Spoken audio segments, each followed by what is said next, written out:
네, 지금부터 이제 촬영에 들어가는데요. 네, 오늘은 비대면 방식 프로그램 개발의 개발과 적용이라는 이름으로 함께 할 건데, 이 내용들을 보시면 이미 알고 있는 내용들도 있으실 건데, 특히 이 비대면 방식으로 어떻게 진행하는지에 대한 내용들을 좀 준비했어요. 네, 제가 이 내용을 좀 준비를 하면서 고민이 드는 거예요. 이것도 새로운 일들을 또 드리는구나 라는 생각이 들어서 최대한 새로운 일을 하지 않는 선에서 이 비대면 방식을 할 수 있게끔 안내를 해드리는 게 새로운 일을 드리지 않겠구나 라는 생각이 들었어요. 동의하시나요? 네, 한 4분 동의하시네요. 그래서 오늘 함께 할 거고요. 내용을 보시면 그렇게 어려운 내용은 아닙니다.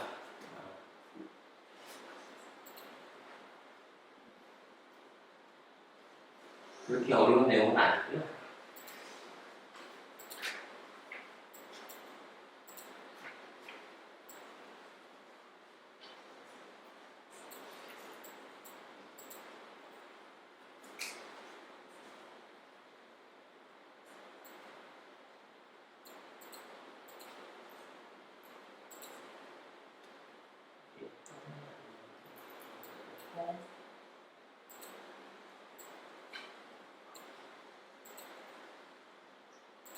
오늘 학습 목표인데요. 학습 목표. 제가 강의 많이 들으셔서 아시겠지만 강의 전에 학습 목표, 학습 내용 하는 강사 보셨어요? 네. 봤어요? 실제로요? 그런 강사님들 계세요? 안 계실 텐데.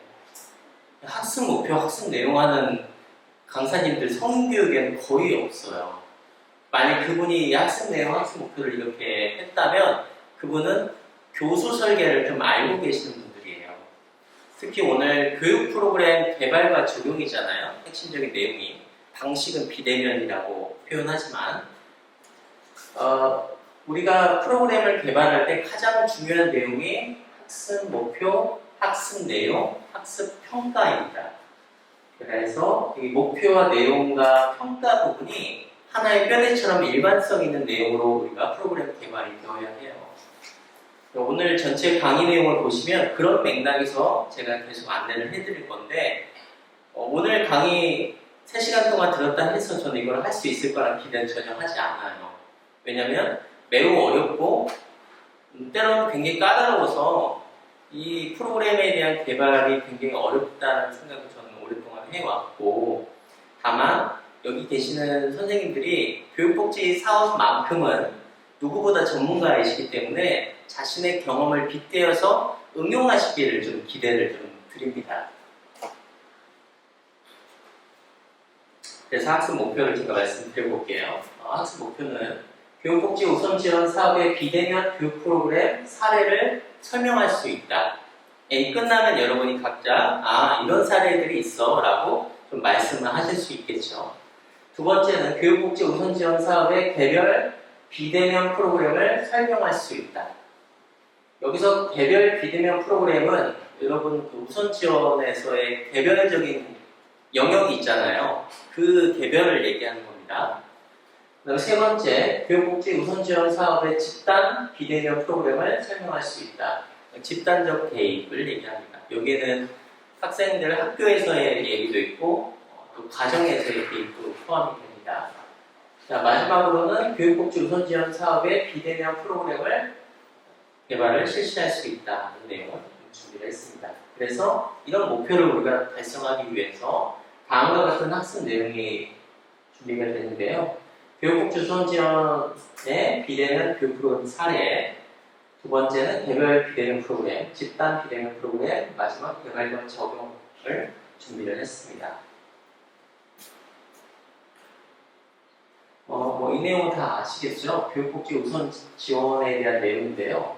학생 누구나 자신의 꿈과 끼를 발견할 수 있도록 학생 개개인의 여건에 맞는 교육복지 지원으로 취약계층의 학생의 삶의 질과 교육 성취 수준을 제고하기 위한 사업. 워낙 다 알고 있으신 내용이니까. 그래서 이제 취약계층 대상으로 이런 프로그램들을 제공을 하죠. 그래서 통합적 보호 지원 체계를 구축하기 위해서 학교와 가정, 지역사회와 연계해서 학생에게 통합적인 보호 시스템을 만드는 것이 이 교육복지 우선 지원의 초점인 것 같다고 저는 생각이 들었어요. 맞나요? 네.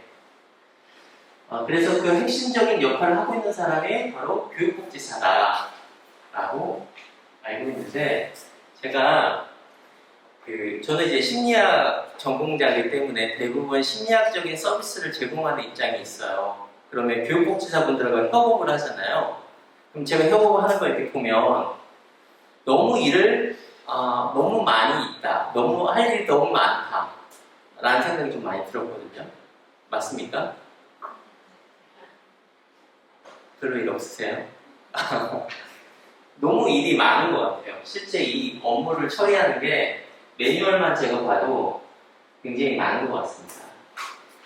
그렇게 많은 지원을 하기 위해서 직접 교육복지사는 학생, 학부모, 교사, 지역 공동체와 함께 가까이 대면하면서 사업 초기부터 평가까지 영역별 사업 내용을 총괄 진행한다라고 되어 있는데, 지원 체계에 대해서 다른 분들이 도와주시는 건 있다 하지만 실제 업은 대부분 교육복지사분들이 하시는 것 같아요.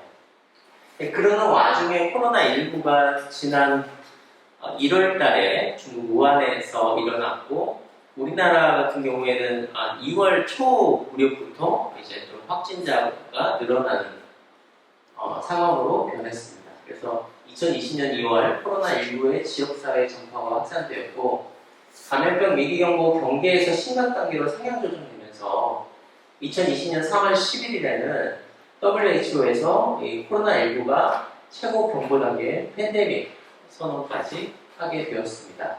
그러다 보니 교육복지 우선 지원을 하고 있는 우리 교육복지사 입장에서는 대면을 중심으로 했던 이런 사업들을 지속하는데 매우 어려웠다는 것이 제가 이 프로그램을 준비하면서 느낀 점입니다. 이 교육복지 실천에 있어서 물리적이고 사회적인 공간을 갖는 것은 매우 중요한 것 같아요. 학교마다 교육복지사분들이 계시는 공간들이 다 다르잖아요. 이름도 다 다르고. 그런데 이제 막상 이 코로나 이후에는 이 바이러스의 확산을 막기 위해서 사회적 거리나 생활 속 거리두기를 하다 보니까 뭔가 이 서비스를 제공하기가 어려운 상황에 처해 있었죠. 제가 기억하기로는 이제 학기가 온라인 계약을 했을 때 교육복지사 선생님들이 실제 하셨던 어떤 서비스 중에 키트라고 하나요? 키트?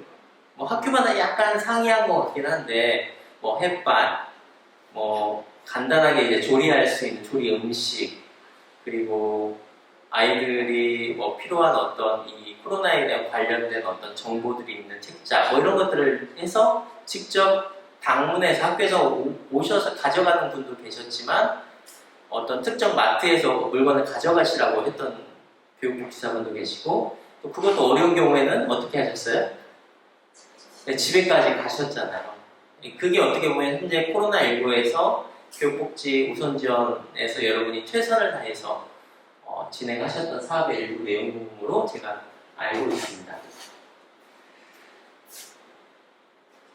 그러다 보니까 이 대면을 기본으로 하는 이 교육복지 우선지원에서도 온라인 대면 방식의 교육복지 실천이 좀 이루어져야겠다라는 것을 제안드립니다. 여기에서 보면 온라인 대면, 제가 이제 비대면이라고 프로그램을 이름을 썼긴 했지만 비대면이라고 하지 않고 여기에서는 제가 온라인 대면이라고 표현을 했습니다. 언택트라고 해요. 언택트잖아요. 언택트. 비대면 언택트라고 얘기하지만 최근에는 이걸 디지털 대면이다 또는 온택트다라고 표현을 합니다. 여러분이 한번 그런 것을 좀 이해하고 계시면 되겠습니다. 자, 그러면 교육복지 우선지원에서 이런 코로나19 이후에 어떤 온라인 대면의 시도들이 있는지 제가 사례를 하나씩 이제 들려드리도록 할게요. 인천시 교육청 사례인데요. 원격 화상연수를 진행했던 사례입니다. 서울 경기지역 교육지원청의 경우 교육복지 우선지원 협의체 및 지역 교육복지 공동체 운영이 불가능함에 따라서 교육 취약 학생의 지원 관련 협의회나 연수 등을 화상이나 서면회의로 대체한 사례가 있습니다. 서울 경기 얘기죠. 그래서 이건 온라인 대면, 언택트를 시도함에 따라서 공간 이용의 제한이나 정보 접근의 제한, 대인관계의 한계 등을 넘어서 그동안 시도하지 않았던 온라인 대면 방식 서비스를 알고 접근한다면 조금 더 효율적이고 조금 더 효과적으로 우리 학생들에게 좀 더 필요한 서비스를 제공할 수 있겠다라는 이야기를 한번 드려봅니다.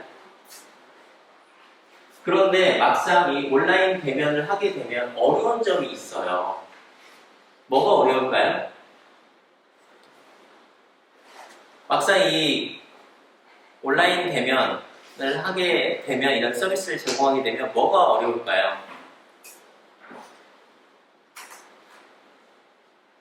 우리 이정환 선생님, 제가 이름을 알고 있는 분이 몇 분 있는데요. 이정환 선생님 뭐가 어려울까요? 막상 이 언택트, 비대면 이 교육복지 우선 지원을 하게 되면 뭐가 좀 힘들까요?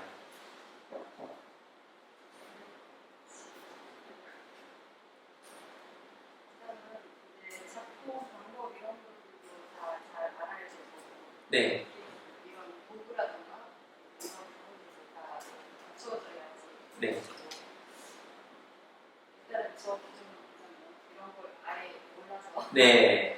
그런 어려운 것들이 많이 있어요. 네. 우리 이정환 선생님 의견에 나 동의한다 하시는 분. 이 기기에 대한 작동, 막상 이 미디어, 이 스마트 디바이스라고 표현하거든요. 이 기계에 대한 사용, 이 작동 방법에 대한 일단은 그게 좀 어려울 것 같다. 손 한번 들어주세요. 네. 거의 한 70% 이상의 분들이 손을 들어주셨네요. 네. 저도 이제 이거를 하면서 많은 내용들을 준비하다 보니까 이런 얘기가 제일 많아요. 온라인 대면 방식은 교육복지사, 학생, 부모, 교사 모두 이 방법에 있어 익숙하지 않고, 그리고 온라인 대면 방식에 대해서 심리적으로 친밀하지가 않을 수 있다는 것이 가장 이제 핵심적인 문제점이에요. 이게 가장 어려운 점이고요. 그렇다면 이 대면 방식에서 비대면 방식으로 운영했을 때 어떤 것들을 우리가 준비해야 하는가라고 생각을 해보면, 제일 첫 번째는 이 학생 파악이죠. 학생 파악, 그리고 맞춤형 지원. 이 맞춤형 지원에서는 교육비의 보장, 교육 프로그램, 교육복지 프로그램, 가족 지원 프로그램이 있고요. 그리고 환경 조성이라는 게 있는데 지역사회 연계 프로그램, 그리고 운영 지원을 바탕으로 코로나 이후 비대면 방식을 고민해 보시면 좋을 것 같습니다. 그래서 저는 오늘 그 학습 목표를 아까 처음에 진술해드렸잖아요. 4가지 진술해드렸는데 저는 오늘 그 4가지가 굉장히 목표를 달성하기 어려운 목표다 생각이 들어요. 그래서 제 현실적인 목표는 어디에 좀 맞추냐면, 이런 게 있구나, 이런 것들을 했었구나, 그리고 이런 것들을 하려면 이런 게 필요하구나 정도까지 여러분이 오늘 연수를 통해서 이해하시면 될 것 같아요. 그리고 그걸 말로 설명할 수 있는 정도로 여러분이 하시면 필요할 때, 여러분 정말로 현장에서 필요하실 때 적용하시면 될 것 같다는 생각이 듭니다. 그 정도로 좀 목표를 좀 맞춰보는 건 어떨까요, 여러분? 네. 좀 부담이 좀 덜 하시죠? 네. 자, 그러면 언론에 소개된 교육복지 우선 지원의 비대면 사례를 지금부터 소개해 드리도록 하겠습니다. 코로나19를 대응해서 교육복지 우선 지원 사업에 어떤 변화가 있었는지 언론에 소개된 이야기를 들려드리도록 할게요. 그냥 편하게 이야기 들으시면 될 것 같아요. 먼저 서울입니다. 서울특별시 사례인데요. 제가 그 학교마다 교육복지 우선 지원을 하는 사례가 있기도 하지만 그 대상자의 수에 따라 이게 사업이 내려지잖아요. 근데 그렇지 않은 학교나 교육청이 있어서 그런 경우에는 교육복지라는 어떤 사업과 연관된 언론의 정보들을 좀 취합했습니다. 그런 부분 여러분들이 이야기를 들으실 때 좀 그렇게 구분지어서 이해하시면 되겠습니다. 강남 교육복지센터에서의 사례인데요. 여기에서는 서울특별시 강남교육복지센터에서는 코로나19에 대응해서 서울시와 서울특별교육청에서 지원한 프로그램 정보를 제공하고 있었습니다. 그래서 크게 이제 두 가지 내용들을 볼 수 있는데, 하나는 교육복지 영역에서 심리정서, 두세대 가족 지원에 대한 얘기들이 있었고요. 그 외에 보건복지나 문화예술 영역이 있었는데, 여기 보시면 심리정서 지원에서는 자세히 보시면 본인들이 직접 서비스 제공하는 건 없어요. 그렇죠? 학부모 온라인 상담이라고 해서 서울시 교육청 학부모 지원센터. 학부모 지원센터가 제가 알기로는 전라북도 학부모 지원센터가 있잖아요. 도 단위로 알고 있는데 거기서 제공하는 상담 서비스를 소개하는 정도로 비대면에 대한 서비스를 제공하고 있는 것 같고, 또 한국상담학회라고 해서 민간 학회가 있는데 그 민간 학회에서 한국상담학회 전문상담사 1급 이상의 전문가분들이 게시판을 이용해서 전화상담, 게시판 상담 서비스를 연계해서 서비스를 제공한다라고 이야기를 하고 있습니다. 그리고 두세대 가족 지원이라는 내용도 있는데 여기에서는 서울특별시 교육청 학생교육 홈페이지를 통해서 좀 세부적인 모험놀이 상담 프로그램, 또 소풍을 활용한 프로그램, 개별 상담 프로그램 동영상 이런 걸 통해서 비대면 상황에서 계속 교육복지 영역의 심리 정서 두세대 지원을 하고 있는 것으로 확인이 됐습니다. 자, 그리고 이 성동구인데요, 성동구. 성동광진교육지원청에서는 학부모를 대상으로 매월 비대면 학부모 독서 토론 랜선 채팅을 운영하고 있다. 여기 보면 채팅이라는 낯선 단어 보이시죠? 채팅은 뭐 같으세요? 채팅.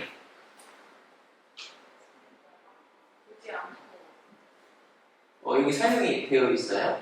학부모 40명을 대상으로 매월 비대면 학부모 독서 토론 랜선 채팅을 하는데 성동광진 랜선 채팅은 책과 미팅으로 8월부터 12월까지 매월 일정한 주제가 담겨 있는 책을 주고 그걸 가지고 이제 줌을 활용해서 이야기를 나누는 프로그램이에요.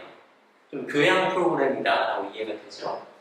이거를 취지를 했던 기획 의도는 이런 프로그램을 하게 된 배경으로는 학부모의 우울감, 스트레스가 심화되고 있는 가운데 이 비대면 토론 모임인 랜선 채팅을 통해서 타인과 소통하고 코로나를 이겨내길 바라는 마음으로 기획되었다. 이렇게 이야기하고 있습니다. 자, 그리고 서울특별시 또 이야기예요. 서초구에 대한 이야기인데요.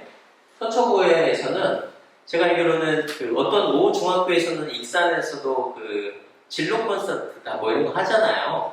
근데 여기서 비슷한 거를 했는데 코로나가 생기다 보니까 서초구에서는 자유학년제를 실시하는 중학교 2학년 대상으로 온라인 실시간 방구석 위로 콘서트를 진행을 한 거예요. 그래서 이 싱어송라이터의 하인이라는 가수가 나와서 유튜브 스트리밍 방송을 한 겁니다. 유튜브 스트리밍 방송. 그래서 여기 보면 채팅창이 나와서 학생들이 이 내용을 통해서 앞에 나온 멘토들에게 질문도 하고 실제 멘토들이 어떤 모습인지를 실제 한번 보는 그런 장면들을 볼 수 있겠습니다. 근데 이제 이거를 어떻게 운영했냐라고 제가 한번 추정해서 살펴보니까 여기 보니까 사회적 협동조합 커리어 코칭이라는 데서 이 위임받아서 진행을 하신 것 같습니다. 보는 데가 별로 안 쓰시는 거죠? 이게 여러 가지를 뽑다 보니까 더 안 되더라고요. 네. 그래서 이게 대면 교육이 불가능한 여건에서 이 진로 탐색 프로그램을 유튜브 스트리밍으로 한 거예요. 여기서 보면 좀 낯선 단어가 좀 보이시죠? 스트리밍 이런 단어. 혹시 스트리밍 알고 계신 분 있습니까? 스트리밍. 이게 이제 스트리밍이 이렇게 이해하실 수 있어요. 실시간 방송. 우리가 보통 TV 방송 보면 대부분 녹화 방송이잖아요.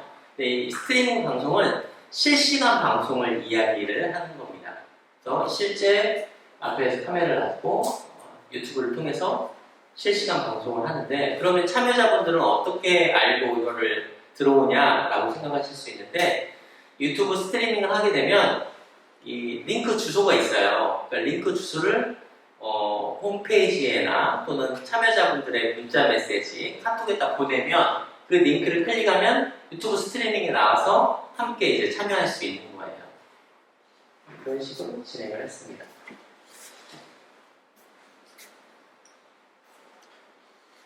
다음 영상 보시게. 네, 여러분 안녕하세요. 양준의 후교치료센터와 운동교육의 콜라보레이션 위로 콘서트 반갑습니다. 오늘 진행에 키 186, 엑사이즈 300을 가진 왕말 MC 신봉민입니다. 여러분께 정식으로 인사드릴게요. 반갑습니다. 정말 아침부터 뻘쭘하죠? 뭐 이렇게 하는 거예요.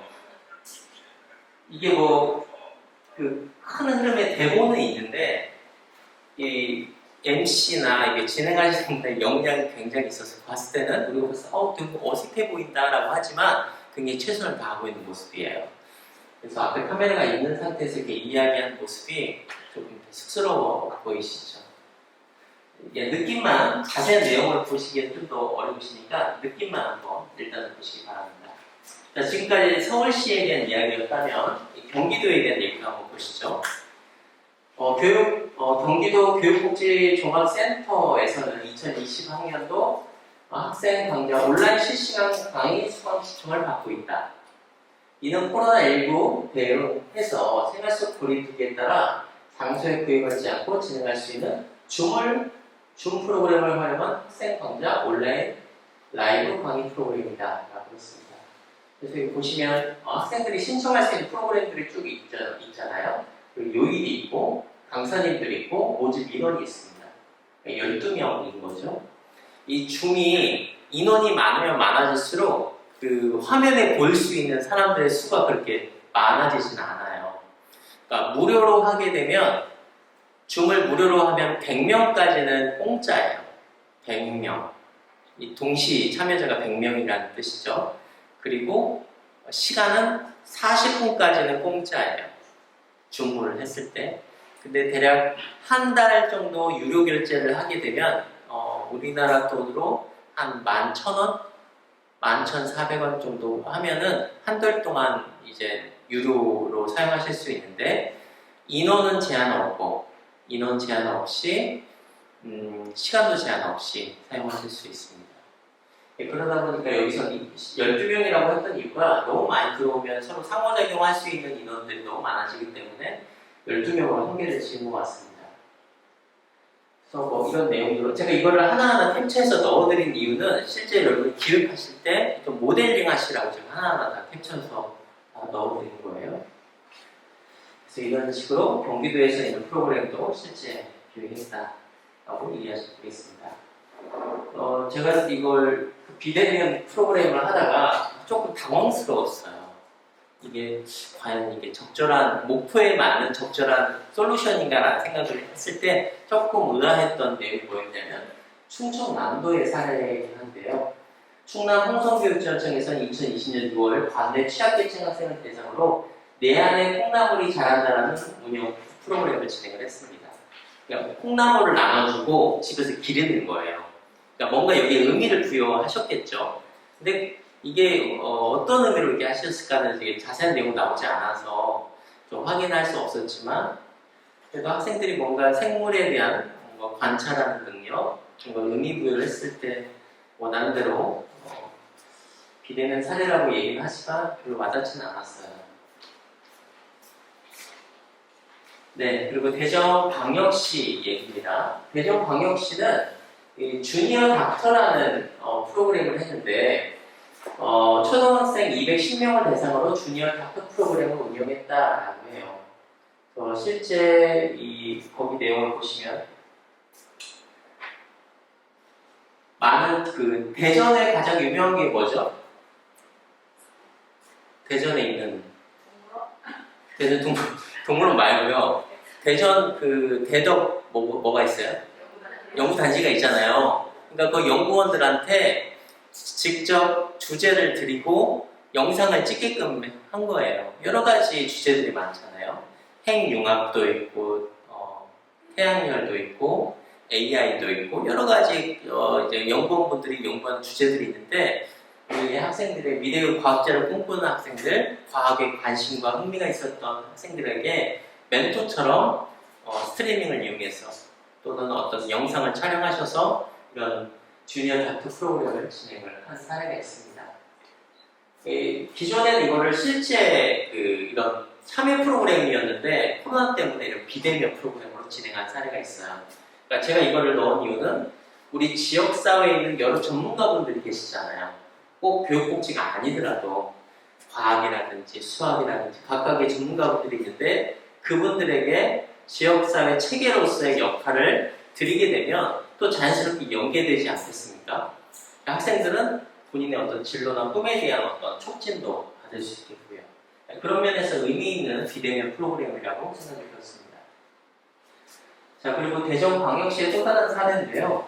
문화초등학교에서는 교육복지 우선지원 사업으로 코로나19 방역 캠페인을 실시를 해서 의료진들에게 엄지손가락을 올려서 덕분에라는 의미를 함께 나눈 사례도 있습니다. 캠페인이니까요. 자, 그리고 제가 봤던 비대면 사례 중에 가장 훌륭하다고 생각이 들었던 사례입니다. 이 부산 광역시 사례인데 어떻게 보면은 우리 교육복지사 분들이 실제로 그런 교육복지적인 솔루션을 하나하나 다 연결해 주기가 어렵잖아요. 그러다 보니까 이 교육복지 자원을 한눈으로 좀 볼 수 있는 지도를 만든 거예요. 그래서 공공통합 서비스, 상담 서비스, 아동보호, 의료 여성복지, 지역사회복지관, 진로체험이라는 내용들을 이렇게 유관기관 자원 등을 정보로 묶어서 지도 형식으로 이런 교육복지 자원지도 도담이라는 이름으로 배포를 한 사례가 있습니다. 저는 이게 매우 좋았어요. 그러니까 우리가 지금 단순히 비대면 하면은 뭔가 앞에서 뭔가 화상 앞에서 뭐 있어야 할 것만 같잖아요. 그게 아니라는 거죠. 우리가 이제 패러다임을 좀 바꿔야 하는 거예요. 그래서 실제 내용인데요. 안 보이실 거예요. 이거 안 보이죠? 너무 작아서 안 보일 건데 제가 우리 선생님들한테 그 PDF 파일 다 드릴 거예요. 오늘 교육 자료 다 드릴 테니까 그 영상도 다 드릴 테니까 하나하나 한번 씹어보면서 여러분이 여러분의 스타일에 맞게 이런 사례들을 잘 녹여서 응용하시면 좋겠다는 생각이 듭니다. 뭐 이렇게 한눈으로 보이죠. 각 지역에 어떤 구에 어떤 서비스들이 있는지를 하나하나 다 했죠. 그럼 이런 어떤 오프라인 형식이잖아요, 이거는요. 오프라인식인데 우리가 이 오프라인 방식과 아까 말씀드렸던 그 온라인식, 뭐 줌을 활용하든지 유튜브 스트리밍을 이용하든지 뭐 이런 방식으로 이 두 가지가 섞이면 이걸 뭐라고 얘기하냐면 블렌디드라고 얘기를 해요. 그러니까 두 가지가 섞였다는 소리죠. 그러니까 온라인, 오프라인, 블렌디드 이 두 가지, 세 가지 방식을 여러분이 적절하게 이런 비대면 상황에서도 응용하시면 좋을 것 같습니다. 한번 자세히 한번 나중에 한번 찍어보세요. 하나하나. 아주 좋은 사례입니다. 네, 뒷장에도 이게 하나하나 다 나와요. 아주 이게 내용이 너무나 섬세하게 다 나와서 근데 이걸 어디에서 만들었나 보니까 교육청에서 만들었더라고요. 교육복지사분들이 만들기엔 좀 일이 과하죠. 그리고 대구 광역시 사례인데요. 이 교육복지 우선지원 사업 공감대 연수를 이분은 교수님이시고 관련 사회복지 교수님이시고 이 두 분은 초등학교 교사인데 최근에 이 코로나로 인해서 어떻게 대응했냐라는 사례를 이렇게 유튜브 방송으로 사례를 직접 얘기하는 장면을 캡처를 했습니다. 연수에서도 이렇게 하고 있다는 것을 이해하시면 되겠습니다. 울산광역시인데요. 울산광역시 사례인데 명정초등학교 사례입니다. 교육복지 우선지원 사업 학생들 대상으로 공예 원예 가족 프로그램을 진행했다라고 얘기해요. 여기 보면 부가트도 있고 원예도 있고 한데 이거를 이제 나눠주고 집에서 부모님하고 같이 하는 거예요. 실제로 키트인 거죠. 쉽게 말하면 키트. 설명서도 다 들어있고 그래서 그거를 사진으로 찍어가지고 우리 교육복지사분들한테 전달하면 그 중에 가장 좀 잘했다, 열심히 참여했다 하는 분들에게 또 코멘트나 선물을 주는 사례를 볼 수 있었습니다. 자, 그리고 울산광역시의 또 다른 사례인데요. 상진초등학교 교육복지 우선지원 사업에서 학생들에게 상진초 집콕 챌린지 프로그램, 집에서 나오지 말라는 소리죠. 집에서 뭔가 할 수 있는 프로그램들을 직접 하나하나 나눠줬던 사례고 4월 17일부터 5월 1일까지 진행을 했네요. 포항시 사례입니다. 연일 초등학교 교육복지 우선지원 사업의 학생들에게 슬기로운 집콕 요리생활 이벤트를 진행했다라고 얘기했습니다. 그래서 여기도 마찬가지예요. 키트를 나눠주고 그리고 그것과 관련해서 이제 학생들에게 소감문을 작성하게끔 하고 이 사진도 이렇게 붙이게 했어요. 네. 아무튼 진행을 했지만 실제로 이게 다 진행됐는지에 대한 여부는 확인할 수 없었습니다. 자, 그리고 이 포항시 사례인데요. 이 포항시 사례 조금 교육복지사분들이 굉장히 고생했을 것 같다는 생각이 들었어요. 대초등학교인데 2020년 3월부터 6월까지 코로나19 대응 기간 동안 학생들 가정생활을 비대면 질적 조사를 했다. 이게 무슨 소리냐면 이게 전화했다는 소리거든요. 전화해서 일일이 인터뷰했다는 뜻이에요.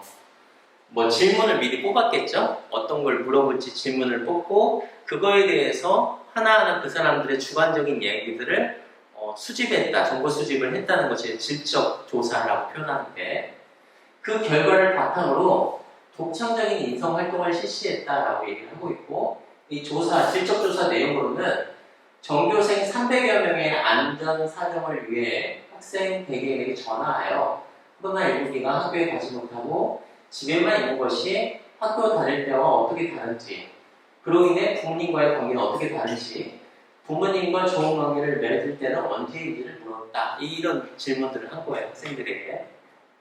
보세요. 300명한테 전화한 거예요. 가능하시겠어요? 이게?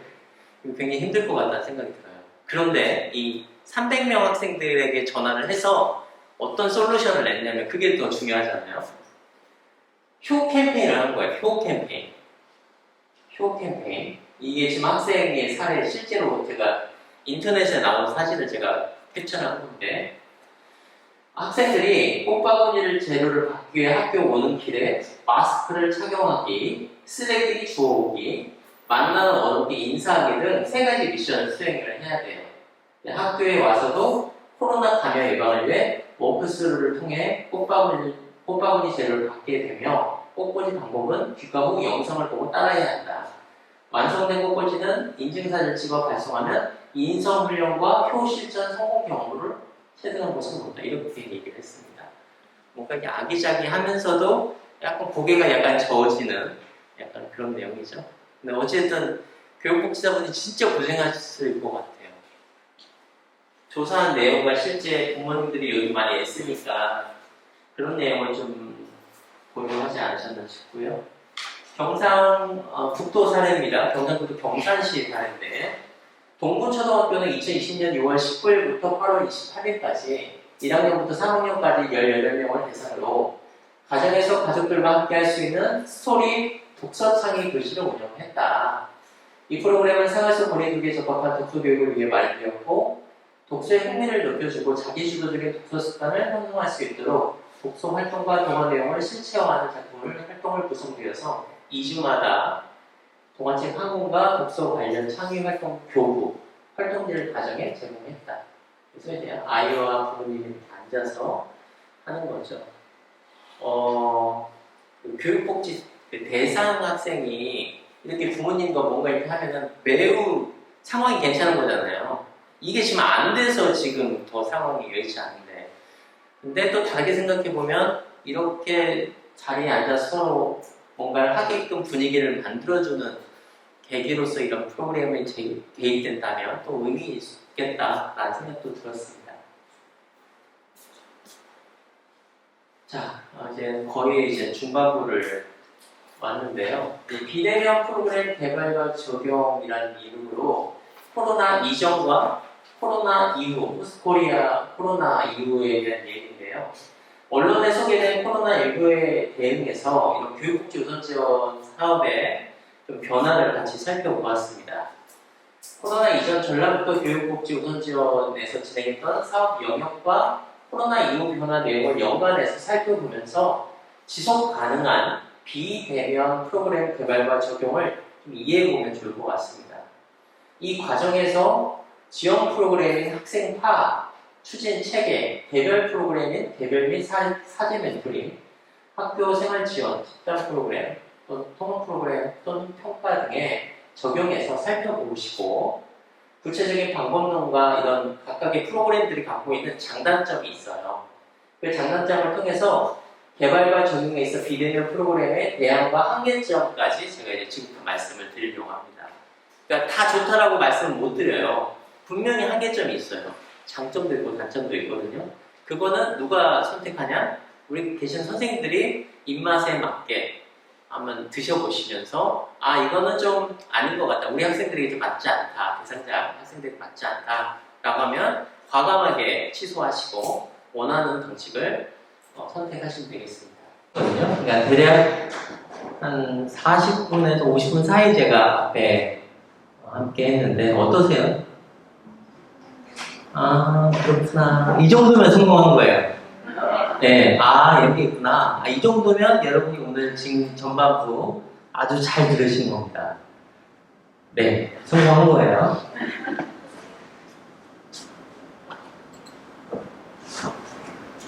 자, 지금부터는 여러분이 이미 다 알고 있는 것들인데 이거를 제가 비대면과 조금 이렇게 융합해서 이야기를 좀 드릴 겁니다.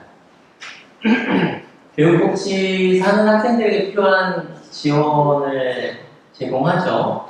그 과정에서 필요한 것들이 몇 가지 쓰셨는데 세 가지가 있잖아요. 하나는 학생 파악이죠. 학생 파악. 학생 파악을 위해서 세 가지를 계획을 하셨어요. 기존에. 하나는 학생 이해 자료, 학생 관찰 자료가 있고 하나는 가정 방문을 해서 이 가정 방문 기록지와 가정 방식 파악 내용을 정리를 하셨습니다. 그리고 지역 네트워크 활동으로서 그 나온 정보를 바탕으로 학생 맞춤형 지원을 준비를 하시죠. 이 내용들이 학교마다 조금씩 다르죠. 조금씩 상이하시죠.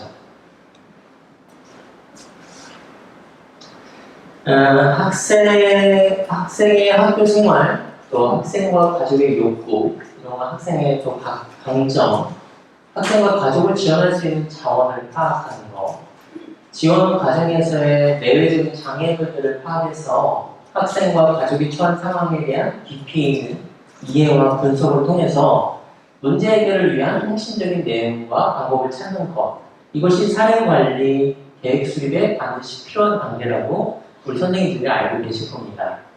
그러나 현 상황에서 코로나 시국에서 가정 방문과 학생 면담, 지역 네트워크 활동이 이 사회적 거리두기와 생활적 거리두기에서는 좀 적절하지 않을 수 있다는 것이 많은 전문가들의 의견입니다.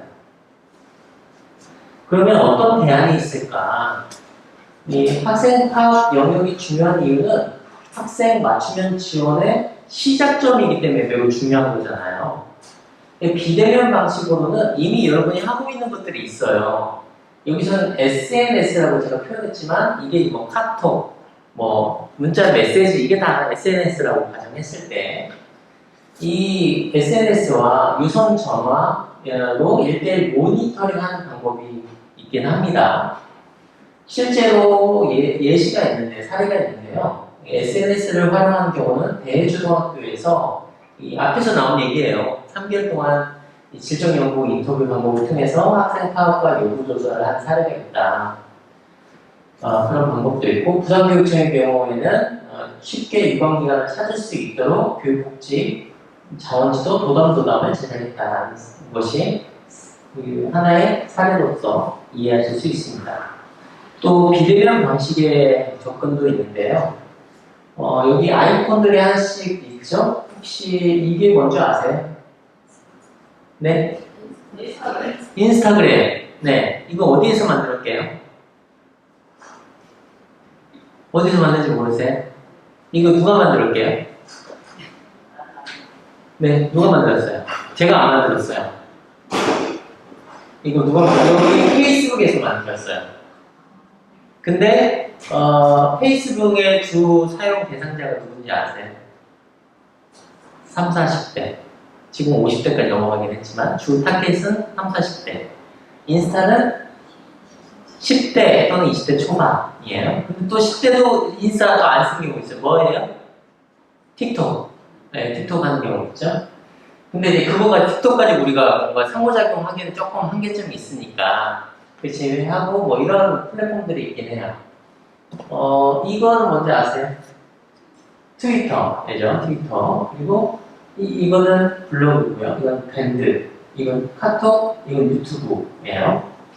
그래서 이런 방식으로 카카오톡으로 하는 경우가 있는데 텍스트를 중심으로 한 채팅 상담, 또 사용하는 스마트 미디어 디바이스의 카메라를 사용해서 얼굴을 보는 상태에서 진행하는 화상 상담, 음성만으로 진행하는 음성 상담, 이메일을 활용하는 이메일 상담 방식이 있어요. 학생 파악을 하는 과정에서. 근데 제 표현을 상담이라고 표현했지만 여러분은 그 사정을 할 때 면담이 있잖아요. 그 면담 방식을 이러한 플랫폼을 사용해서 진행하시는 것도 좋겠다 싶습니다. 그런데 이제 한계점은 뭐냐면 카톡은 이 화상 페이스톡이라고 하죠. 얼굴 보고 하는 그게 가능한데 요거는 유튜브 스트리밍은 일방적으로 하는 거잖아요. 이 카메라 앞에서 이렇게 하는 거니까 이게 상호작용이 좀 어렵죠.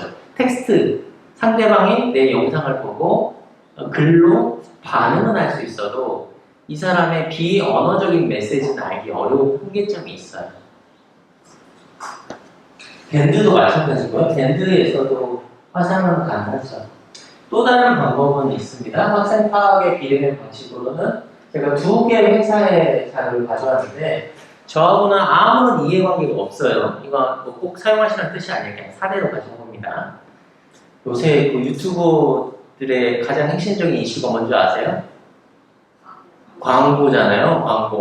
광고 그것 때문에 유튜버들이 완전 다 무너지고 있잖아요. 제가 강의 때 또 이거 했다고 광고라고 이해하실까봐 아무런 이해관계 없어요. 이 마음사랑이라는 회사가 있고 린스 연구소가 있는데 여기에서는 마음사랑은 이미 알고 계시죠? MMPI, 다면적 인성검사 두 가지가 있죠? MMPI가 이제 성인용이 있고 그 다음에 청소년용이 있는데 성인용은 MMPI2, 그 다음에 청소년용은 MMPI-A라고 되어 있는데 제가 알기로는 정신보건 사회복지사 자격을 갖고 있으면 이거 구매 자격이 있는 걸로 알고 있어요. 또는 한국 상담학회든 한국 상담 심리학회든 자격이 있으면 구매 가능하고 그래서 온라인으로 링크를 보내주거나 특정 노트북에서 접속해서 이 검사하는 방식에 대면하지 않아도 돼요. 그리고 여기는 LCSI라는 린스 연구소의 내용인데 이거는 개인의 기질과 유형을 알 수 있는 검사예요. 성격 검사죠. 그래서 이런 도구를 통해서 아이가 비대면 상황에서도 심리적인 특성들을 우리가 파악할 수 있다. 이런 어떤 비대면 방식의 플랫폼도 있습니다. 그리고 학생 파악의 비대면 프로그램은 앞에 뭐 설명드렸지만 줌이라는 화상 회의 플랫폼이 있어요. 애플리케이션이죠. 그 다음에 밴드가 있는데 아까 말씀드린 대로 밴드는 출석 체크가 가능해요. 이것도 출석 체크가 다 가능하지만 밴드는 영상을 보면서 뭔가 일방적으로 뭔가 우리가 프로그램 제공할 때 전문가가 앞에 나오고 아이들이 뭐 키트를 가지고 뭔가 따라할 때 뭐 이런 걸 때는 좀 이용하겠지만 또 아이가 어떤 특정한 얼굴을 보고 텍스트로 반응할 때는 이 밴드는 가능하죠. 화상회의 줌은 얼굴과 얼굴, 음성과 음성, 텍스트 모두 다 가능합니다. 그 사람들이 다 줌을 얘기하는 거예요. 그리고 구글 폼과 네이버 폼이 있는데 혹시 이거 나 모른다 하시는 분? 이 구글 폼, 네이버 폼 나 모른다. 모르는 거 부끄러운 게 아니에요. 꼭 손들어주세요. 모른다 손들어주세요. 두 분밖에 모르세요? 다 아시는 거네요? 아는 거랑 사용 방법은 조금 달라요. 나 사용 방법까지 안다. 한 분, 두 분. 네. 그러면 딱 알긴 아는데 사용 방법을 알고 있는 분 두 분이라는 말씀이시죠? 제가 제대로 이해한 거 맞아요? 네, 오케이. 좋습니다. 알고 싶으세요, 이거? 예, 구글 폼하고 네이버 폼인데 쉽게 말하면 설문하는 온라인 양식이에요. 그러니까 링크를 보내면 아이들이 거기 들어가서 설문하는 거예요. 우리 간혹 지인들이 뭐 연구하겠다고 뭐 이게 설문지 온라인으로 보내는 경우 있잖아요. 그걸 여기서 만드는 거예요. 이거는 구글이라는 사이트에서 만드는 거고, 이건 네이버에서 만드는 건데, 둘 다 하는 방식은 똑같아요. 그래서 이걸 하게 되면 학생 파악할 때 일정한 질문들을 만들어서 들어가 좀 작성해 줄래? 라고 하면 일정한 정보들이 취합되는 거죠. 근데 이게 좋은 점이 뭐냐면 우리 이걸 오프라인으로 한다고 상상해 보세요. 학생 파악할 때 뭐 설문지를 쭉 나눠줘요. 그 다음에 어떻게 하셔야 돼요? 코딩해야죠. 정리하잖아요. 엑셀로 쭉 정리하잖아요. 근데 이거는 그냥 쭉 나와요. 통계가 한꺼번에 나와요.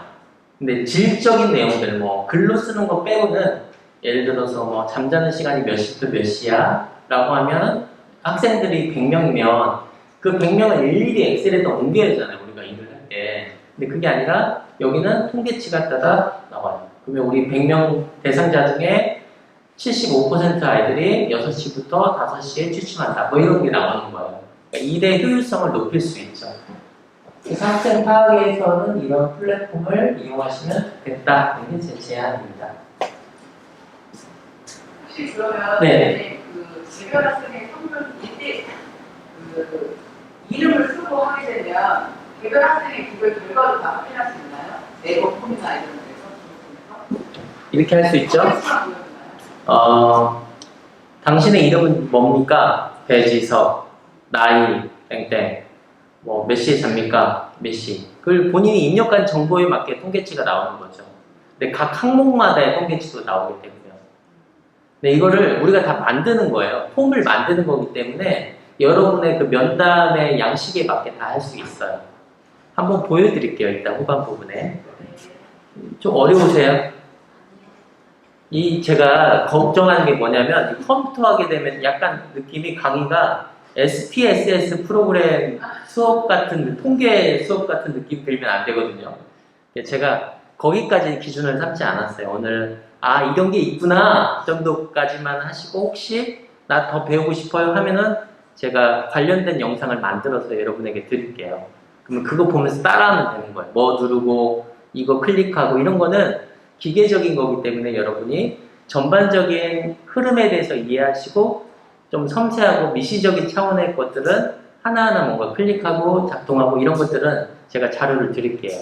그게 훨씬 나으시겠죠? 예, 뭐 이거 어떤 거 눌러요? 그러면 여기 이제 시장통이 되거든요. 그럼 제가 막 가서 이거 누르세요, 저거 누르세요 이렇게 하면은 여러분의 니즈를 다 충족시켜 드리기가 좀 어려워서 제가 섬세한 내용들을 일단은 제외하고 약간 거시적인 차원과 조금 각각의 내용들을 좀 세부적으로 설명드리는 차원에서 일단 진행해 보려고 합니다. 그리고 줌 내용 나왔는데 줌은 여러분이 제가 시스템을 한번 여기서 다 갖춰서 작동되는 것까지 한번 다 보여드릴 거예요. 그리고 여러분들은 휴대폰 있으시죠? 휴대폰을 직접 로그인해서 들어오실 수 있게끔 제가 그렇게 안내를 해드릴게요. 맛보기식으로. 네, 경험하신 분은 뭐 쉬우실 거고 오늘 처음 하신 분도 쉬우실 거예요. 자, 이 추진 체계 내용입니다. 이 추진 체계 내용의 레퍼런스는 추천은 교육복지 우선지원 사업 운영 매뉴얼 74페이지에 있는 내용을 했는데요. 뭐 74페이지 어디 74페이지는 잘 모르겠지만 거기에 나와 있더라고요. 어떤 역할이냐면 사업 운영 총괄과 학교 사업 계획 수립하는 거, 그 다음에 실행계획 수립하고 프로그램 운영하고 평가하고 교육복지 대상 학생 선정 및 추가 대상자 선정하고 사례관리 학생 선정 및 지원 또 모니터링 할 때 추진체계라는 것이 진행되는데요. 이런 표현을 쓰세요. 추진체계 이게 쓰세요. 네. 이게 약속된 용어죠. 네. 추진체계 교육복지팀은 학교 규모나 상황에 맞게 구성되다 보니까 학교의 운영에 따라 좀 다를 수 있다는 것이 제가 매뉴얼을 통해서 알게 된 바입니다. 운영 매뉴얼에 따르면 교감, 교육복지사, 담당 교사, 학년부장, 보건교사, 상담교사 간에 업무적인 역할이 있고 일정한 회의 주기를 받고 진행되는 것으로 볼 수 있다. 그래서 타 부서 간 협력과 교육 체계가 협력도 필요하다고 해서 서로 간의 이 체계 내에서의 협업이 좀 중요하다고 했는데 제가 봤을 때는 그 언론이나 내용들을 받고 또 아내의 얘기를 이렇게 잘 들어보니까 실제 일은 교육복지사가 혼자 하는 경우가 되게 허다하다 이런 느낌을 좀 받았어요. 업무량이 매우 많다. 체계 안에서도 이렇게 느꼈고요. 그래서 그 추진 체계가 이제 비대면 상황에서도 어떻게 진행되느냐라는 걸 조사해 보니까 이런 내용들이 있더라고요. 사업의 계획 수립과 세부 사업 추진, 평가를 총괄함으로써 교육복지팀 회의는 정리화하되 필요에 따라 수시로 운영을 하고 있고 2020년 7월 3일 서울특별시 정부교육지원청 게시물에 의하면 코로나19 장기에 따라 교육 취약 대상자 지원 관련 협회는 화상, 서면회의로 대체한 사례가 있다. 또 인천시 경우에는 화상으로 연수한 사례가 있다라고 보였습니다. 여기 보면 양방향 의사소통이 가능하다고 했는데 이게 텍스트예요, 텍스트. 자, 그래서 비대면 상황에서 추진 체계를 어떻게 우리가 진행할 것이냐라고 생각을 해보면 웨비나라는 것을 제안 드릴 수 있을 것 같아요. 웨비나. 좀 낯설지 않으세요? 웨비나? 좀 낯설죠? 이게 무슨 웨비나? 그래서 제가 알아보니까 이 추진 체계 활동으로는 대부분 담당 부서 담당자 간의 업무 조율을 위한 또는 의사 결정을 위한 회의가 있는데 이것을 이제 비대면 상황에서는 비대면 회의, 즉 온라인 회의를 웨비나라고 얘기를 해요. 웨비나는 웹베이스 세미나의 준말로 웹과 세미나의 합성어로 온라인 회의, 웨비나 이렇게 얘기하는 거예요. 그래서 요즘 학술 대회 이런 것도 못 하잖아요. 그래서 대부분 웨비나 형식으로 많이 해요. 자, 누가 웨비나 한다 하면 온라인 회의 이렇게 이해하시면 되는 거예요. 나왔던 내용의 일부 좀 반복될 겁니다. 자, 인터넷이 연결된 PC, 웨비나를 하려면 뭐가 필요하냐?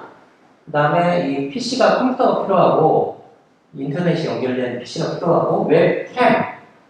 여러분 아까 이제 우리 담당 선생님께서 웹캠 빌려주신다고 했잖아요.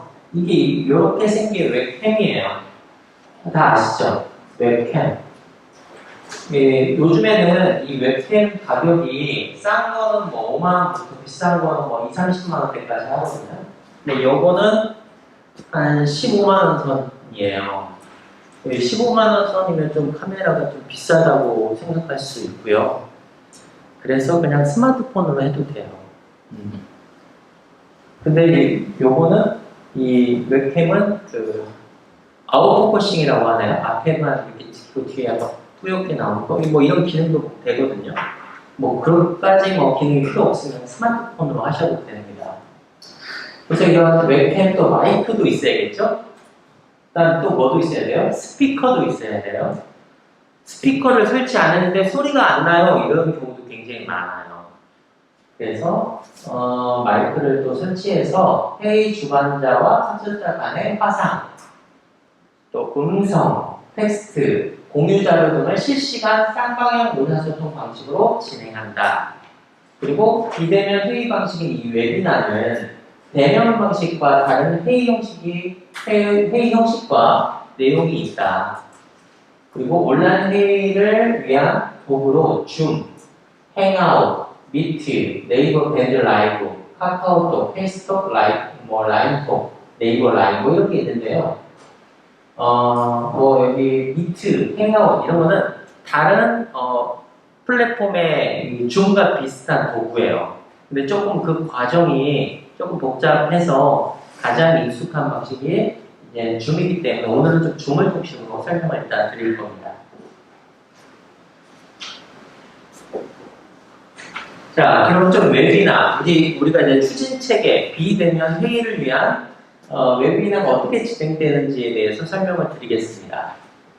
우리가 가장 고민하고 있는 것들이 웨비나 이거 하면 그냥 웹캠만 설치하고 그냥 앉아서 그냥 하면 되는 거 아니야? 라고 오해하는데 여러분이 만들 프로그램이나 또는 교육복지 우선 지원의 모든 것들을 단순히 앞에다 카메라 두고 그냥 하면 되는 거 아닌가라고 하지만 사실 그게 아니에요. 회의도 그냥 카메라 두고 하면 되는 거 아닌가? 그게 아니라는 점을 여러분이 오늘 인식을 하시는 게 중요합니다. 그래서 내용을 보시면 이해되실 거예요. 자, 웨비나 준비하기, 웨비나 진행자와 참여자 회의 내용을 작게 나누기, 그 다음에 웨비나 모니터링 의견 받기라는 세 가지 내용으로 준비가 되어 있습니다. 자, 먼저 웨비나 준비하기 내용인데요. 이게 사실 제일 중요해요. 대면 회의를 할 때는 회의 장소, 책상, 회의 자료 등이 필요한 것처럼 웨비나를 할 때에도 준비할 것이 있습니다. 사전에 웨비나를 이해할 수 있는 참고 영상을 사전에 학습하는 것이 필요한데요. 제가 여기 링크 주소를 이렇게 해놨어요. 이거 나중에 한번 들어가 보세요. 이거를 보면 이 웨비나가 이렇게 진행되는구나 라는 것을 이해하시고 그 후에 이 웨비나가 가능한 환경을 만드는 거예요. 환경. 가장 먼저 스마트폰 또는 웹캠, 마이크, 헤드폰, 스피커 등이 설치된 PC를 준비합니다. 노트북도 되고 데스크탑도 됩니다. 웨비나를 할 때는 물리적 공간이 조용한 곳을 선택해야 합니다. 외부 소음이 있으면 마이크를 통해 전달되기 때문입니다. 자, 한 사례를 이거 아시죠? 이거 되게 유명한 사례잖아요. 이분이 누구예요? 부산대학교 로드 켈리 교수인데 BBC 방송 중에 누가 들어왔어요? 딸이 춤추면서 이렇게 들어왔죠. 그 상황을 보면 웨비나 상황에서 이게 환경을 만든다는 것이 굉장히 또 중요하다고 볼 수 있어요. 그래서 이 웨비나를 할 때는 혹시 방해되는 요소가 없는지 사전에 반드시 체크해야 하고 이렇게 갑작스럽게 당황스러운 상황이 생길 수 있으므로 좀 최대한 준비를 하셔야 한다. 또 대면의 경우에는 어때요? 그냥 얼굴 보고 할 때는 우리 시간 맞춰서 딱 가잖아요. 한 5분 좀 늦게 가기도 하고. 그렇지만 이 비대면 회의 웨비나의 경우는 회의 시간보다 전부터 준비하는 시간이 필요합니다. 저 아까 여기 설치하는 거 보셨어요? 한참 걸리잖아요. 근데 저는 좀 과하게 한 거예요, 오늘. 제가 집에 있는 그 연구소에 있는 장비를 몽땅 가져왔어요. 왜 과하게 이렇게 했냐면 최상의 그 상태를 여러분에게 좀 모델링을 해드리면 그보다 아주 낮은 단계로 해도 괜찮다는 걸 좀 보여드리려고 해요. 그래서 좀 설치하는 시간이 좀 많이 걸린다, 준비하는데. 실제로 설치한 웨비나, 여러분이 아무리 스마트폰만 해도 이 실제로 이것들이 제대로 작동되는지 확인하셔야 하고, 공유할 자료, 함께 만든 회의 시간에 나눌 자료들이 정상적으로 작동되는지 파일로 확인하셔야 하고, 그런 사전에 확인이 필요합니다. 그래서 참석자들에게 회의 10분 전 참여를 상기할 수 있는 메시지를 보내는 것도 반드시 필요합니다. 제가 모 대학에서 요즘 온라인 강의를 줌을 통해서 하는데요. 몇 분 전에 스탠바이 하는 줄 아세요? 1시간. 1시간 전부터 스탠바이예요. 그래서 계속 그 링크가 오류가 없는지, 자료가 이상 없는지, 그 줌을 만든 링크를 참석자들이 보내주는데 참석자들이 보낸 링크에는 이상이 없는지 그런 것들을 사전에 확인합니다. 그래서 최소 30분, 최대 1시간 전에는 반드시 필요하고요. 자, 이 내용이 이제 회의 웨비나에서 좀 핵심적인 내용인데 우리가 보통 그 추진체계 내에서 여러 가지 회의를 하는데 회의의 목적은 우리가 알고 있듯이 정해진 논의 주제를 좁히고 어떤 안을 마련하고 의사결정을 하는 일이잖아요. 근데 그 과정에서 한 사람만 일방적으로 말하는 형식으로 진행되면 이 웨비나에서는 매우 피곤한 상태가 돼요. 안 보고 싶을 거예요. 굉장히 피곤해요. 한 사람이 계속 1시간 동안 얘기한다고 생각해보세요. 굉장히 피곤합니다. 그러므로 회의 진행자가 있어요. 웨비나에서는. 그래서 회의 중 지켜야 할 규칙을 정해요.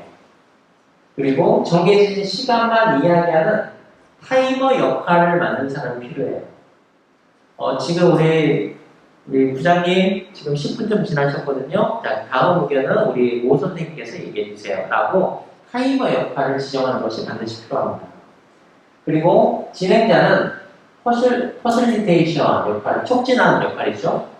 퍼실리테이션 역할을 하면서 참여를 유도하기 위한 논의 주제를 좀 좁게 좀 나누고 논의된 안건을 확인하고 혹시 금방 이 얘기 해주셨는데 이 얘기가 맞나요? 라고 확인해 주시고 정리하면서 전체적인 웨비나에서 진행된 회의 내용을 촉진할 필요가 있습니다. 또한 회의 참여 인원은 모니터의 참여자 간의 얼굴이 한 화면에 보일 수 있는 인원이 몇 명이라고요? 5명인 거예요. 그러니까 넘지 않는 게 좋겠죠. 자, 그리고 웨비나 모니터링 의견 받기는 이건 좀 흥미로운 얘기입니다. 대면 회의에서도 의견을 이야기하는 사람이 있는 반면 참여하는 동안 말하지 않는 사람도 있잖아요. 웨비나에서는 논의된 내용이 모든 사람들에게 같은 내용으로 전달되지 않을 수도 있다. 나는 A라고 분명히 얘기하는 상대방은 이걸 다르게 이해할 수 있다는 뜻입니다. 특히 영상과 음성 텍스트 이미 중심으로 공유된 내용은 이 대면 회의와는 좀 다른 느낌을 주거든요. 이러한 차이를 좁히려면 웨비나 과정 중에 한 명에게 모니터링 역할을 주는 거예요. A라는 사람에게 오늘 웨비나에서는 모니터링 해주세요 라고 지정을 해주시면 이 모니터링을 하는 사람은 회의 과정 중에 전반적인 우리 회의 과정에 대한 느낌, 생각을 계속 적게 되죠.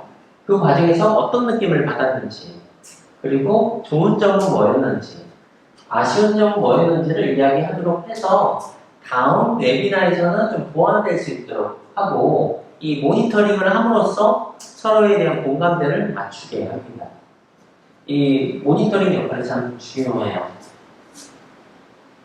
자, 그렇다면 비대면 추진 체계의 단점이 있겠죠. 비대면 회의 서비스를 제공하는 업체 조사에 따르면 코로나19 화상회의 서비스량이 2020년 2월 4주차에 비해 3월 첫째 주에는 몇 퍼센트? 819% 증가. 그만큼 많이 사용하게 됐다는 거죠. HR 블랙팀의 전언에 따르면 그만큼 비대면 회의를 많이 하고 있는데 대면 회의만큼의 성과를 내려면 몇 배 정도? 4배 정도의 에너지가 더 들어간다는 소리예요. 쉽게 말하면 더 힘들다 이 소리입니다. 더 힘들어요. 에너지가 더 들어가요. 자, 앞에서 여기 설치한 이것만 봐도 아시겠잖아요. 힘들어요. 땀 뻘뻘 나고 아유, 잘 작동되는지 확인하고 시간이 너무 많이 들어갑니다. 그만큼 비대면 회의 준비되어야 하는 조건이나 방식이 까다롭고 어렵게 느껴질 수 있습니다. 이 비대면 추진 체계를 했을 때 가장 큰 단점은 또 뭐라고요?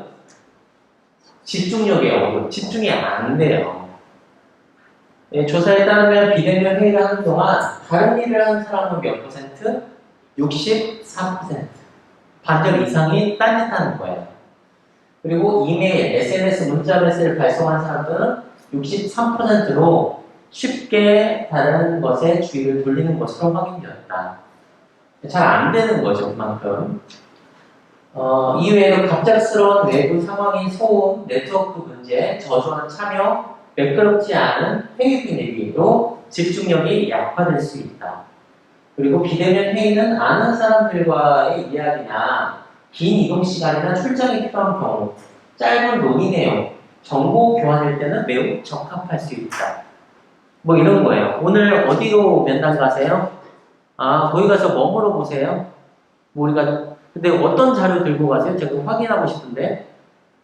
그런 경우에는 아주 알고 있는 정보를 공유하거나 확인할 때는, 근데 1대1이 아니라 여러 명일 때는 이렇게 추진책에 대해서 비대면 회의 방식의 웨비나를 사용하는 게 좀 적합할 수 있다라고 이야기해 드릴 수 있겠습니다. 뭐 시계가 달력이 막 나오는데 잘 안 보이실 거지만 최적의 웨비나 대체 시기예요. 매주일 수요일하고 목요일이 가장 좋다. 이거는 통계치가 웨비나 업체에서 만든 통계치예요. 참고만 하세요. 그리고 웨비나 대체 시간 몇 시? 11시가 24%로 가장 적당하다. 그러니까 이거 하고 밥 먹으러 가면 되는 거죠. 자, 그리고 웨비나를 홍보해야 하잖아요. 언제까지 웨비나 참여하세요? 라고 이제 하니까 홍보 시기는 언제요? 자, 15일 전 23%, 14일 전 21%, 일주일 전 31%니까 일주일 전이 제일 좋다. 볼 수 있겠죠? 자, 그리고 웨비나 홍보 이메일 발송일. 그러니까 웨비나와 관련된 이메일 자료를 보내는 거예요. 근데 여러분 내부 안에 이제 인트라넷 같은 게 있으시죠? 그걸로 하시면 되겠고. 근데 여기 이메일 발송일이 언제 제일 좋다? 화, 수, 목이 제일 좋다. 이건 통계 자료니까 여러분 참고만 하시면 되겠습니다. 먼저 이렇게 두 가지로 구분이 되죠. 개별 프로그램과 집단 프로그램. 개별 프로그램은 개별 상담 및 사전 멘토링 프로그램, 또 학교 생활 지원 프로그램이 구성이 되고, 집단 프로그램은 통합 프로그램으로 대인관계, 자기 이해, 성교육, 토탈 공예, 뭐 등등등등 프로그램들이 있다. 이 비대면 상황에서의 대안인데요. 개발 영역 프로그램으로는 아까 제일 처음에 제가 서울 예시 보여드렸던 그 내용입니다. 심리 정서와 9세대 가족 지원이 있다. 앞에서 설명 들으셨죠? 그리고 이 대안 개별 영역 프로그램의 사례인데요. 이건 제가 그 포스터들을 좀 가져와 봤어요. 여기는 뭐 슬기로운 방구석 여행 생활이라고 해서 VR하고 책을 통해서 개별 프로그램을 준비한 사례가 있고요. VR 한번 해보셨어요? VR. 이게 VR이 버추얼 리얼리티의 약자거든요. 가상현실 이런 표현인데 헤드 마운트 디스플레이라고 해서 뭐 이렇게 둘러써요. 그러면 그 360도 카메라를 통해서 이 공간에 있는 영상을 촬영하다 보니까 사용자가 고개를 돌리면 이 실제 공간에서의 이 모습들이 보여지게 되는 거죠. 그러니까 돌리면 시계가 보이고 앞으로 보면 이런 보드판이 보이고 내가 실제 공간이 없음에도 불구하고 그런 느낌을 받는 거죠. 집에서 이런 프로그램도 하게 되고 그리고 여기 있는 채팅이라고 해서 채팅으로 서로 멘토링하는 프로그램도 있고요. 그리고 여기는 여러 가지 프로그램들을 또 많이 제안을 해놨어요. 페인팅하는 거, 캘리그라피, 필사, 요리, 김밥, 뭐 스크래치 아트, 스킬 자수, 수세미 만들기, 방울토마토 뭐 키우기, 뭐 등등등등 뭐 개별 영역 프로그램들이 꽤 많이 비대면 상황에서의 프로그램들이 있더라고요. 앞에서 설명드렸죠? 지코 사례도 있었다는 거죠.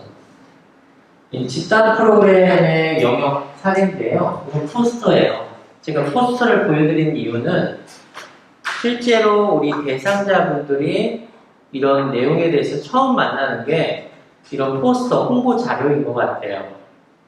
우리가 기획을 하면 그런 내용들을 보게 되는데 여기 보면 가족 공간 프로그램이고 그리고 태그로 랜선으로 하는 가족 학교 또 비대면 봉사 프로그램 또 나와 집단 상담인데 줌을 활용해서 진행하는 게 있고요.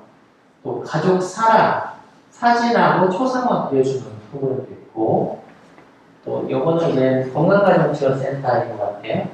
다문화 건강가족지원센터에서 아이를 이제 앞두고 있는 이제 아이와의 만남을 앞두고 있는 예비 부모 또는 엄마 이런 프로그램도 있고, 또 활동 킨트를 통한 가족 집단 프로그램, 또 다문화 자녀 성장 체험 프로그램, 슈퍼맨이 들어왔다 뭐 이런 프로그램도 있는 것 같습니다. 또 다른 프로그램도 있네요. 집에서 즐기는 가족놀이, 식목일에 하는 가이드닝, 아이 돌보기 프로그램, 스트레스 극복법, 또 TV 프로그램으로 떠나는 여행, 가족과 즐기는 책놀이, 집콕 영어놀이, 문화가 있는 날, 이런 다양한 프로그램 예시가 있습니다. 자, 프로그램에 대한 예시인데요. 특정한 사회복지 향상의 목적을 달성하기 위해 한 가지 또는 여러 가지 서비스를 사전 계획에 따라 전달하는 의도적이고 조직적인 활동을 프로그램이다라고 우리가 얘기할 수 있는데, 특히 이제 사회복지 영역에서는 다음과 같이 이야기하고 있습니다. 특히 이제 프로그램의 공통적인 3요소라고 얘기할 수 있는 목적, 목표, 내용, 활동 구성원의 원리, 구체적인 내용의 활동이 있습니다. 초반에 제가 강의 앞서서 말씀드렸던 것처럼 목표와 내용이 분명하게 진술이 되셔야 돼요. 자, 프로그램 개발 원리 세 가지인데요. 처음에는 창조성, 두 번째는 현실성, 세 번째는 논리성인데요. 창조성은 기존의 것과 비교했을 때 우리가 준비하는 프로그램들이 굉장히 새롭고 참신해야 한다. 두 번째 현실성인데요. 아무리 새롭고 참신하다 하더라도 이 계획된 결과물이 실현 가능한 것이냐라는 것도 중요하겠죠. 그리고 논리성인데요. 이 계획한 프로그램이 과연 체계적인 논리적 근거를 통해서 과연 타당하냐, 합리적이냐라는 것도 중요할 것 같습니다. 그래서 다음과 같은 창조성, 현실성, 논리성의 근거에서 프로그램을 개발하는 것이 필요하겠고요. 그럼 다음과 같이 프로그램의 개발 모형이 작동되게 되는데, 이거는 이제 교육공학 쪽, 교수 설계 쪽은 이걸 배웁니다. 이게 분석, 설계, 개발, 실행, 평가 단계를 거치게 되는데, 앞자를 보면 A, D, E, I, E 모델이라고 얘기해요. 프로그램이 과학적 절차에 개발되려면 교육공학에서 사용하는 체계적 개발 방식을 도입할 필요가 있다. 단순히 누가 하니까 이거 해, 이거는 이제 아닌 거예요. 우리가 요구에 맞게, 그 니즈에 맞게끔 프로그램 개발 원리에 맞게, 개발 모형에 맞게 프로그램을 개발할 필요가 있습니다. 전체 6단계로 구성이 되고요. 분석 단계, 설계 단계, 개발 단계, 실행 단계, 평가 단계로 구분될 수 있습니다. 분석 단계에서는 우리가 했듯이 학생 파악이 충분히 일어나게 되면 그들이 무엇을 요구하고 있는지, 어떤 정보들이 있는지 그걸 알므로써 학습자를 분석하게 됩니다. 이 학습자 분석이라는 단어가 좀 낯설게 들리실 건데, 교육공학에서는 대상자를 학습자라는 표현을 써요. 그리고 그 사람들이 처해 있는 환경도 분석을 해서 그들에게 어떤 내용을 줄 것인가에 대해서 분석을 하는 단계가 분석 단계입니다. 분석 단계에서 도출된 내용을 바탕으로 학습 목표와 평가 계획, 교육 내용을 구조화시켜서 어떤 방식이 가장 효율적으로 전달될 수 있는지에 대해서 교수 전략, 매체를 설정하게 됩니다. 이후에는 실제로 이런 설계된 내용을 바탕으로 교재나 또는 교수 자료를 개발하게 되고요. 실제로 한번 테스트도 한번 해봅니다. 그리고 실행을 하게 되는데, 이 실행 단계에서는 여러분의 각각의 행정적인 처리나 운영 방식이 작동되게 되겠고요. 이후에 실제로 우리가 원하는 목표를 달성했는지 그거에 대해서 학습 평가가 양적으로, 질적으로 검증이 필요하겠습니다. 그래서 전체 ADD, IE 모델을 통해서 프로그램 개발을 하게 되고요. 오늘은 이 설계와 개발 부분에 대해서 좀 더 초점을 잡아볼 건데, 설계하실 때 마치 우리 건물을 지을 때 설계도를 짜잖아요. 이게 가장 중요한 영역입니다. 학습 목표와 커리큘럼, 어떤 과정으로 진행이 되는지, 학습 시간은 어떻게 되는지, 그리고 개발 단계에서는 그러한 목표와 내용이 어떤 내용으로 담기는지를 만들게 되는데 이러한 영역이 프로그램을 어떻게 만들까에 대한 질문을 갖게 되고요.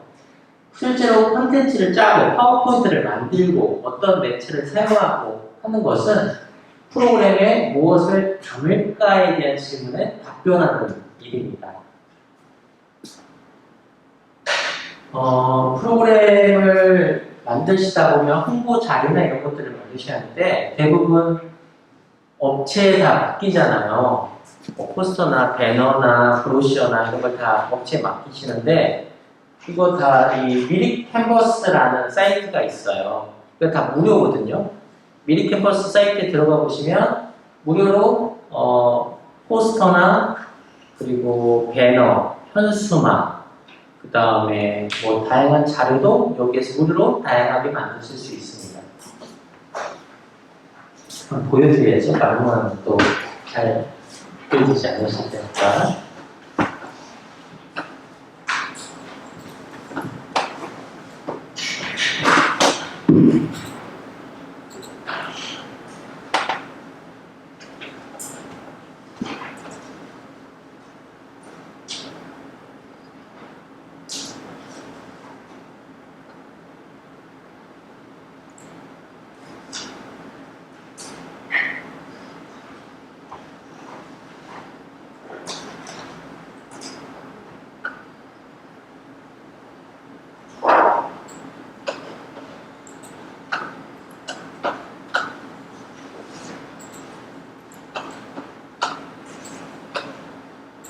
보이시죠? 자, 이게 미리 캔버스 로그인하면 다음과 같이 나오는데요. 여기 왼쪽 상단에 보시면 여러 가지 템플릿이 있어요. 우리 파워포인트 보면 템플릿이 있잖아요. 그러면 그런 템플릿의 내용에 맞게 여러분이 선택하시면 되는 거예요. 예를 들어서 여러분이 프로그램을 짤 때 포스터를 만든다. 포스터 양식이 여기 다 있어요. 그럼 포스터를 선택하면 이게 불러오기가 되거든요.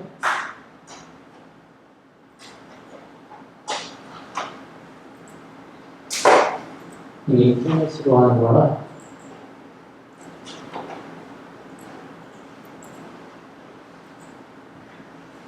네, 이렇게 템플릿이 다 나와요. 그러면 이걸 어떻게 하냐면 수정하는 거예요. 글자 바꾸는 거예요. 이렇게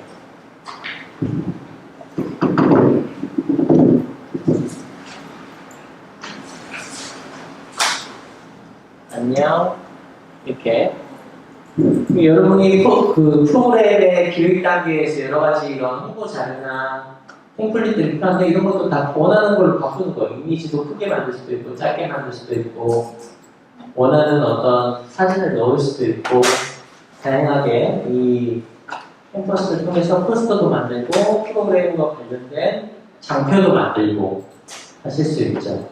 이게 미리 캠퍼스고요. 들어가 보시면 제가 얘기한 것보다 훨씬 쉽게 만드실 수 있습니다.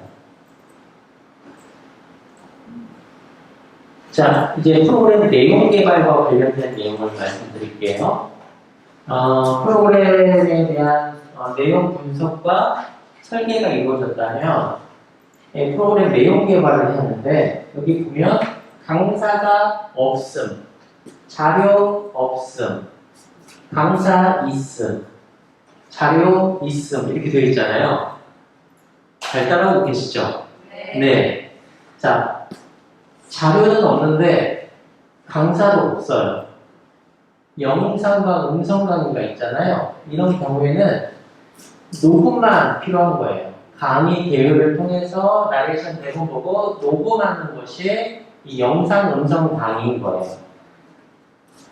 자, 그리고 그런데 강사는 있죠. 근데 자료는 없어요. 그런 경우에 현장에서 또는 강의실에서 이런 보드판을 대고 얘기하는 거죠.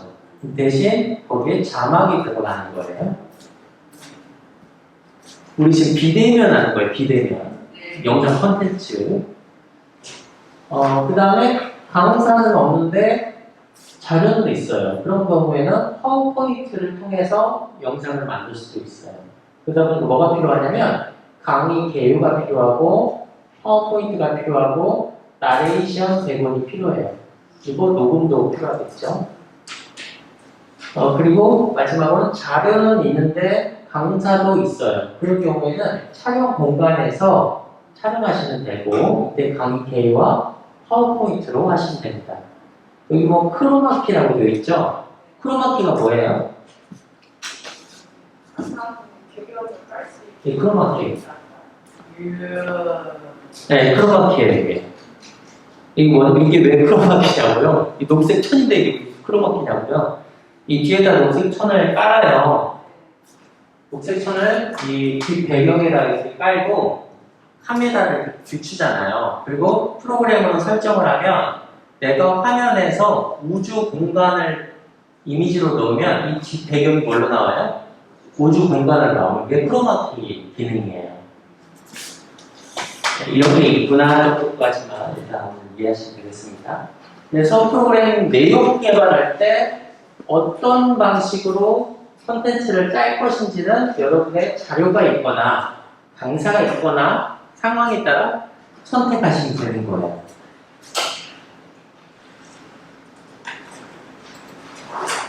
자, 그리고 참여자분들의, 대상자분들의 이 참여 동기를 유발하는 게 사실 관건이거든요. 이 켈러의 ARCS 모델 모형이라고 얘기하는데, 첫 번째는 주의 집중, 관련성, 자신감, 만족감, 이런 네 가지 전략이 필요해요. 콘텐츠에. 주의 집중은 학습 과제에 대한 흥미도예요. 이거 재밌겠네? 한번 해볼까? 이런 마음이 들 수 있어야겠죠. 그리고 이 관련성이라는 것은 학습 콘텐츠가 본인과 뭔가 연결이 되어야 돼요. 그리고 자신감은 뭔가 할만 해야 돼요, 학생들이. 이 뭔가 프로그램에, 나 이거 한번 할 수 있겠는데? 라는 마음이 들어야 됩니다. 그리고 만족감은 그걸 하고 나면 뭔가 내가 성취할 수 있어야 돼요. 그러니까 여러분이 프로그램 내용을 짤 때, 교육 내용을 짤 때, 이 네 가지를 항상 유의하셔야 합니다.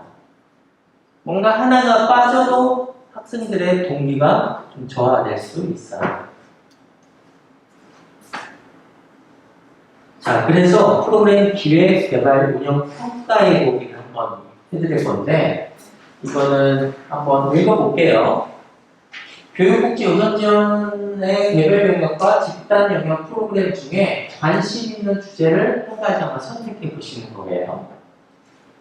자, 그리고 선택한 주제 영역에 프로그램을 필요로 한 대상이 누구인지 좀 구체화 한번 해보시고, 프로그램을 통해 경험하고자 하는 목적과 목표가 뭔지 한번 적어보시는 거예요.